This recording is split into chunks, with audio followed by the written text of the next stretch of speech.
Justice Bedu has more. Happy times at a wedding reception. Moments of bliss as guests party and dance to wish the groom and his bride well. Raymond Dankwa is the man on the grill at a corner tucked away from where the dancing is happening. He's dishing out sumptuous pork for the night. A thick smoke from the grill covers his face as people line up in front of his stand to have a bite of the meat. This time last year, Raymond was a deputy manager at the now defunct Capital Bank until the bank blew up its working capital, leaving it bankrupt. New owners of the bank had promised workers like Raymond job security. That did not happen. He was sacked, and 1 year on, he's yet to be paid his benefits. I'm not the type of person who wants to be idle. So I find it difficult to cope with the current situation now. Cooking has been one of my passion and growing up. So I started what we call the Rat Kitchen, where I supply foods to people at financial institutions. UT and Capital Bank had more than 1,200 workers. Most of them have been sacked since the bank's collapse, but many of them, afraid of victimization by their old employers and prospective ones, have been forced into silence. When lots of people, especially the ladies, are scared to talk, the person who is supposed to protect you, the ordinary staff, is a friend to this big man who has taken bad decisions leading to the collapse of this bank, rendering you jobless. So you have to be careful. So a lot of people are afraid because of the kind of backing our directors appear to have. Ernestina, not her real name, a single mother of one, worked with Capital Bank for 7 years, including the days when it was just a savings and loans company. Now she says she cannot even afford to pay her hospital bills. God knows that I am not lazy. So if I have put in 10 years of my youth to work, and through no fault of mine, my company has collapsed, I believe God has seen my plight. Back at the reception, dancing has gone deep into the night. But people like Ernestina and Raymond, living in uncertainty of what tomorrow may bring, continue to wait that what is due them is paid, and those responsible for bringing their years of toil to a crashing end will pay the price. Justice Bedu, Joy News, Accra. Well, despite several pleas to government and the the GCB Bank for their benefits to be paid, the former workers say they are yet to receive any feedback. My colleague George Rafi joins me briefly with some perspective on this matter. So, George, explain to us what guarantees and assurances is the GCB Bank giving to these workers at the time of the takeover? What guarantees did they give them? So, when they actually took over, that's GCB took over the good assets of UT and Capital Bank. From that day, they ceased to be workers of UT and then Capital Bank, and GCB took on these workers. What we picked up then was that a 1 month's salary was paid to these workers. Now, under the agreement, PwC, that is the receiver or the company that was working on this whole process, was supposed to pay the severance package to these workers. What we understand then was that they were working on selling, identifying the assets of these banks. They're trying to sell these assets. What they'll get out of these assets, then they would use to pay these workers in terms of what they are due in terms of the severance package. But if you should draw the ladder or something, there are other people that needs to be settled first. And if you look at the top three in terms of priority, they don't fall in the top three creditors to the bank, those who have given money to the bank to do other things. And they have to look at all those people before they come to the workers of UT and the Capital Bank. And if it looks like if the money will not be able to pay off these creditors, maybe the first three or even the first five, it's likely, and choosing my words carefully, that the staff or the workers might not get their severance Even after a package. year? Well, they are still in the process. Some of them, they are loans. PricewaterhouseCoopers has to go to the courts to try and work out all those things, the agreement. Don't forget that we understand that there is even a facility where the PricewaterhouseCoopers is in court with one businessman. So all these things might take time in trying to dispose these assets. So based on what they will get from the sale of these assets, that is what they'll be using to pay off the staff. And so it could explain, or it could be the reason why asset now, majority of them, those who are not absorbed by GCB. We also understand that those who were taken on, some of them have had their salaries cut because GCB might not be able to offer what they were getting in Capital Bank or even UT. Joy Business Editor George Riafe, thank you very much. Let's go on the line and speak to minority spokesperson on Labour and Employment, Dr. Kwabena Donko, who has raised some concerns about the state of affairs. Thank you very much for your time here on the Midday News. How time flies. It's a year already and still severance packages for these workers are yet to be paid. Some of them are even dying in the process. What exactly is going on? What do we know? Well, what we know is that Ghanaian workers, for no fault of theirs, have been denied of the entitlement. And the number one culprit in all this is the Bank of Ghana. The Bank of Ghana, as the regulator, slept on the job.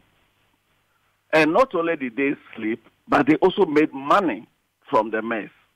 And therefore, they should be paying with their jobs as well as ensure that the entitlements of workers are paid.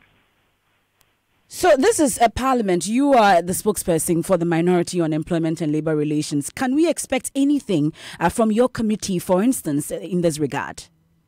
I am speaking here in my personal capacity because the committee has not met on that. Neither has the Minority Caucus taken a position. I'm speaking in my personal capacity, and I'm very, very, very serious about this because, for example, from Capital Bank alone, Bank of Ghana made over 250 million cedis on the interest they charged on liquidity support. So basically, Bank of Ghana was leading with its money, making money out of that, and therefore wasn't too keen to arrest the mess because they were benefiting from the mess. Bank of Ghana has a fiduciary responsibility to ensure a sane and a safe banking system. They failed absolutely. And yet we haven't heard of any firings at Bank of Ghana. They are talking about transfers or sanctions. Please, hundreds of workers, if not thousands, are at home due to the failure of Bank of Ghana to perform its role. So Bank of Ghana, in the meantime, have to pay the severance packages whilst they wait for the liquidators to do their work. Very well, Dr. Kwabena Donko, we are grateful for your time. Let's stay on this issue because founder of the defunct Capital Bank, Atuesian, has been shedding some light on the 620 million Ghana cedi liquidity support it was granted by the Bank of Ghana. My colleague Kojo Yankson has a copy of that statement Mr. Atuesian issued and joins us with the details. So what does the statement say, Kojo? Well, it's titled Key Facts About Liquidity Support from Bank of Ghana to Capital Bank. There are 8 points and a summary. I'll go through them quickly. The first point is Capital Bank received a total of 620 million Ghana cedis in liquidity support from the Bank of Ghana and not 610 million as has been widely stated. It also goes on to explain that it came in 3 tranches, 150 million and then 300 million and finally 170 million in November 2016. Point 2 is that liquidity support is a facility extended by Bank of Ghana to help banks with liquidity challenges and also it is part of the Bank of Ghana's function as a lender of last resort. Importantly, the facility, when approved, is held in the account of the bank at the central bank. Point 3 is that 620 million, as was given as liquidity support, extended to Capital Bank by the Bank of Ghana, was not free money. Okay. And it was a loan granted at an average of 25.1% interest rate. So each tranche had a different interest rate. The average was 25.1% over the liquidity support period. 4. To honor this obligation, Capital Bank paid back a total of 255 million Ghana cedis to Bank of Ghana. That's about 10 million Ghana cedis as principal repayment, and then a further 245 million paid in regular repayments of about 12 million Ghana cedis a month for the period. The total amount of 255 was paid back to Bank of Ghana, and it is the equivalent of 40% of the entire liquidity support. Capital Bank continued to meet its scheduled monthly repayments according to this statement until the bank was taken over. Point 5 is that an amount of 130 million Ghana cedis was placed through all-time capital. Out of that, 65 million Ghana cedis was returned to Capital Bank, and 65 million ended up in shares of Sovereign Bank, which were later surrendered back to the Bank of Ghana. Point 6, an amount of 27.5 million Ghana cedis earmarked as business promotion was called into question. Repayment of that has already begun, according to this statement from Ato Essien. Point 7, the remaining amount of 207.5 million was used for routine banking operations throughout the period of the liquidity support. This amount formed part of the assets of Capital Bank that passed on to GCB Bank after the takeover. And finally, point 8 is a summary of the utilization. So first, we have a repayment to Bank of Ghana of 255 million. Then we have shares in Sovereign Bank of 65 million. We have repayment from all-time placement returned to Capital Bank of 65 million Ghana cedis. Then we have business promotion of 27.5 million Ghana cedis. And finally, routine banking operations, 207.5 million, making 620 million. So that's the account for this 620 liquidity support. Correct. As it was expended. But we've heard from Capital Bank. We can also hear from UT Bank, because former managing director of UT Bank, Prince Kofi Amoabeng, has been explaining what he believes were the causes of the collapse of his bank. UT Bank is one of the 7 local banks dissolved by the Bank of Ghana for various reasons, including insolvency. In a foreword to a book titled Fate of System Thinking, the president of UT Group blames what he describes as diverse cultures from different banks for the challenges that led to the UT Bank's collapse. Fifi Kumsing has more in the following report. In the book, authored by a former staff of the bank, Mr. Amoabeng writes that the UT family started with one of the strongest corporate cultures based on sound values, including respect for all, integrity, professionalism, stepping up to the plate, and Ubuntu. It's a fact that liquidity crisis and bad loans resulted in the collapse of UT Bank. But Mr. Amoabeng says those were only symptoms of what had gone wrong in the bank. He writes that, quote, the rapid growth and expansion into a bank and the influx of top bankers with diverse cultures different from that of UT was a major cause of the problems that resulted in high non-performing loans and liquidity crisis. He adds, also contributing to UT's crisis was the loss of the group's vision as a result of rapid expansion and growth. Samuel Ochre, writer of the book Fate of System Thinking, Lessons for Decision Optimization, Stories from UT Bank, Capital Bank, and Unibank, believes the bank's collapse comes down to a failure at heart to appreciate what banking was. He writes that there was a problem with the philosophy to provide quick loans instead of being an investment bank or equity firm.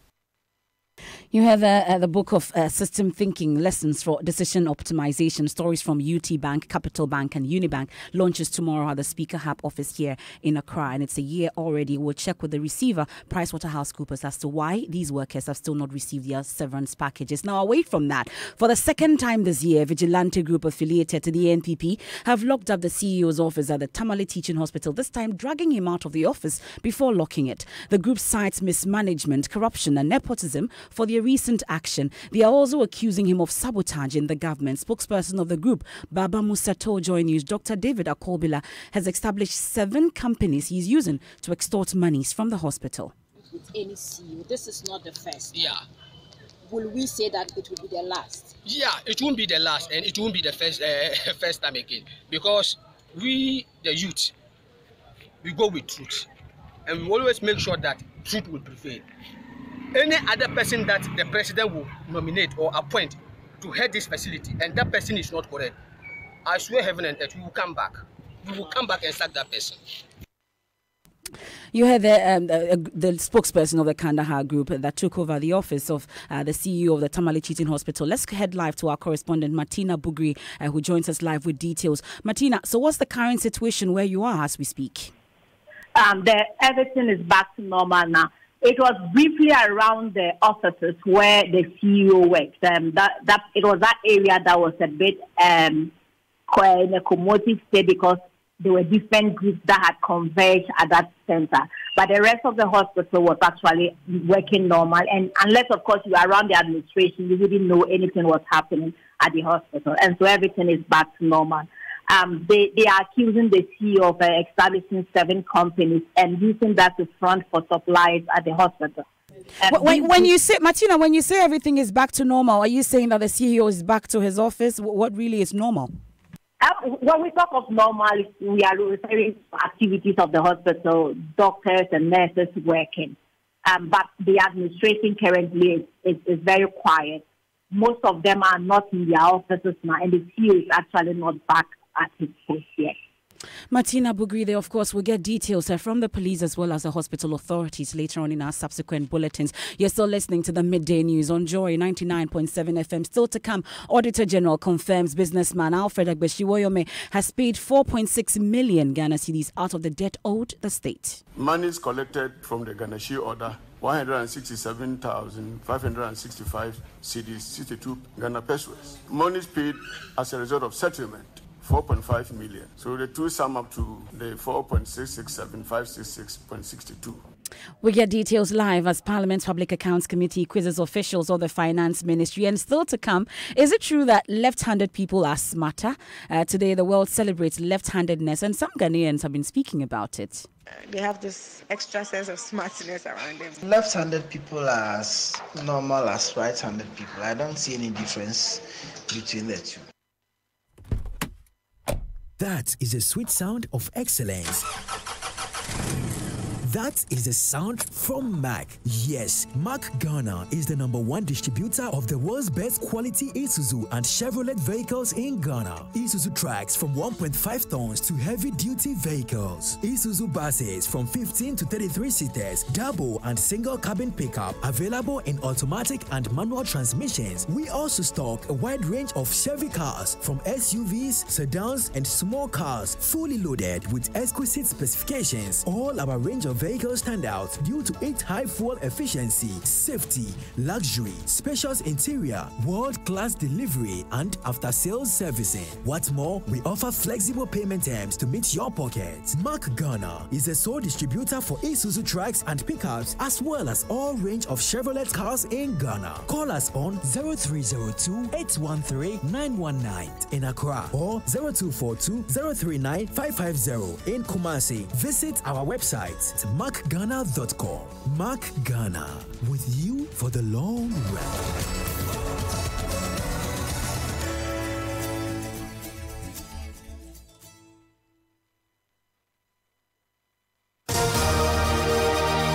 Thanks for staying with us here on the Midday News. It's time now for sports, and Benedict Osu is in the studios with the latest. Amazing weekend it was. English Premier League action. Did your team win? No. Which team do you support? No. Man United. Yeah. You won on Friday. Oh, okay. Hey, you said. Pardon me, I'm sure I wasn't following. What's the latest? So let's see what's happening in sports. And Ghana Football Association Executive Committee member Wilfred Osei, known as Palmer, was prevented from traveling abroad last week. Now, according to our checks, the Criminal Investigations Department directed the outspoken football administrator should not be allowed to leave the country following an ongoing investigation. Well, there is more. My colleague Ridwan Ibrahim Asante joins me in the studio. Ridwan, what else do we know? No, last week at the Kotoka International Airport, Wilfred Osei, who was traveling abroad for a football project, was prevented by immigration officials. According to our checks, Mr. Palmer, as he is affectionately called, had gone through all the formalities at the airport, but eventually was told he couldn't travel because of an order from above. Joy Sports checks indicate that he was prevented due to the ongoing investigation into the football corruption by certain individuals of the injuncted Ghana Football Association.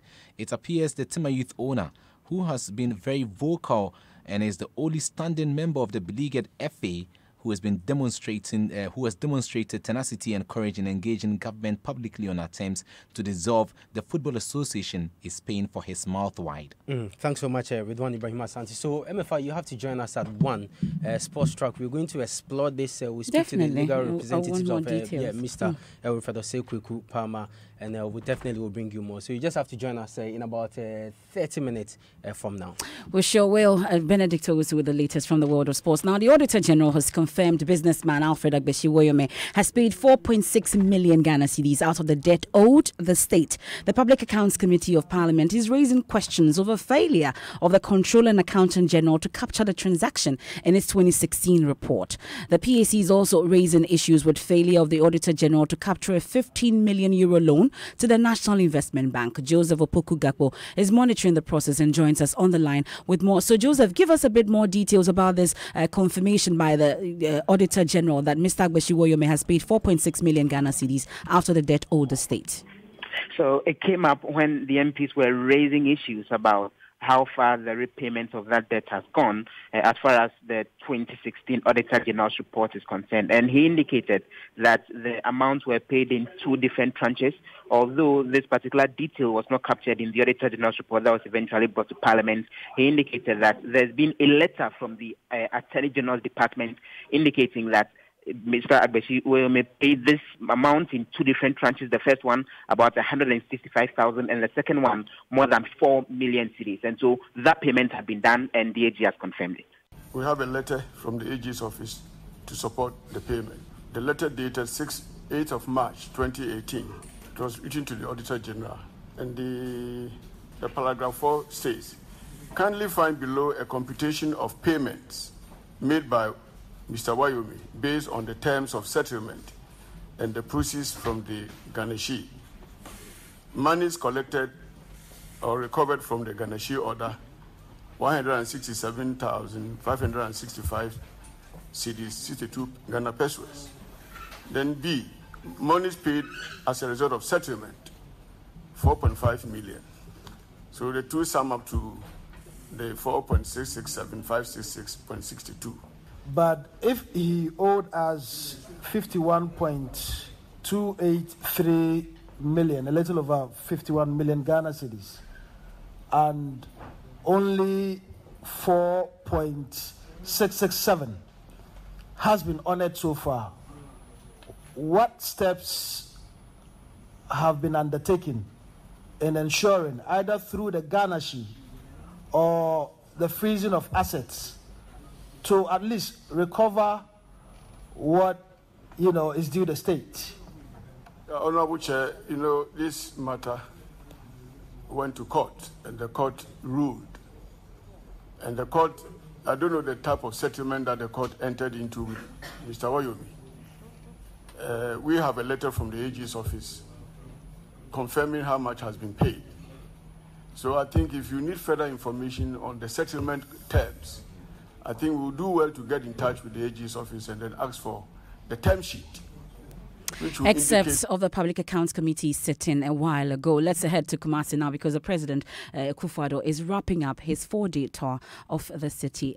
He's been meeting the Zongo chiefs over the recent killing of 7 people there. We'll get details when my colleague Ohim Teria joins us on the line. Now, residents of Mafi, Akukpokpo in the Volta region are demanding access to potable water as they are being forced to drink from muddy sources which they share with animals. They use untreated water, often muddy. Joseph Opoku-Gakpo was there and filed this report for Joy News Agenda.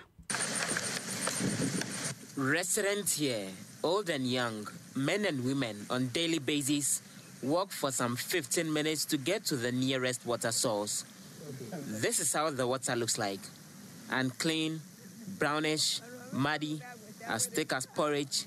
Sticks and tree branches lie in them with bubbles brewing all over it.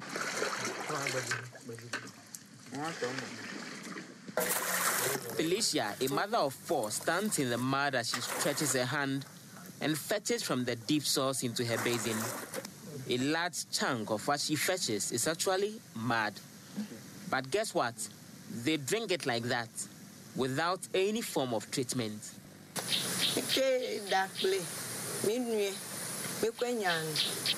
He was basically saying that This is the only source of water they have over here. And they use it to cook. They drink it, do everything with only this water. Back home, Felicia and her children pour the mud into their huge storage bin. They are grateful they at least have some water to use for their house chores. They will not even allow for the mud to settle before they go fetch it to use for washing of dishes and cooking. Felicia's daughter Sylvia says they don't have a choice. Aren't you afraid this may cause you any illness? But it is only this water that we have.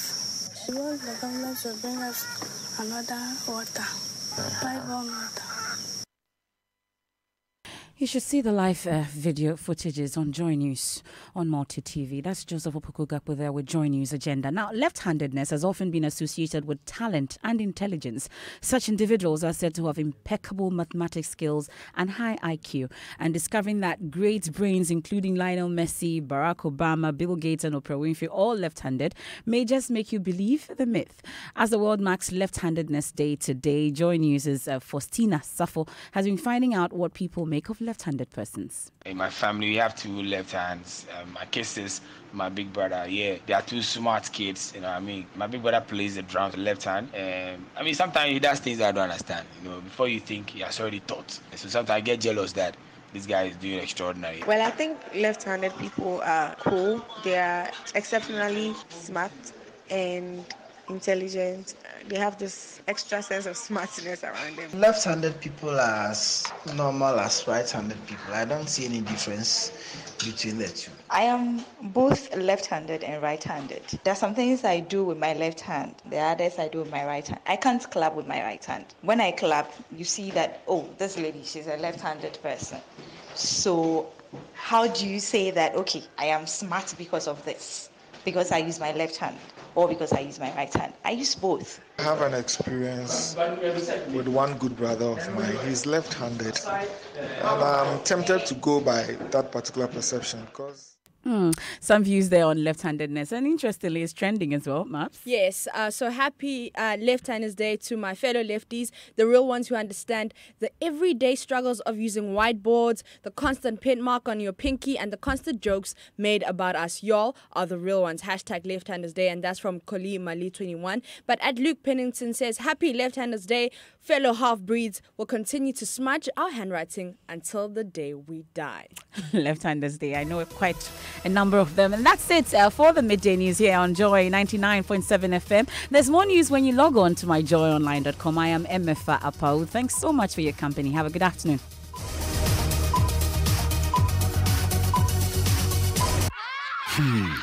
That's the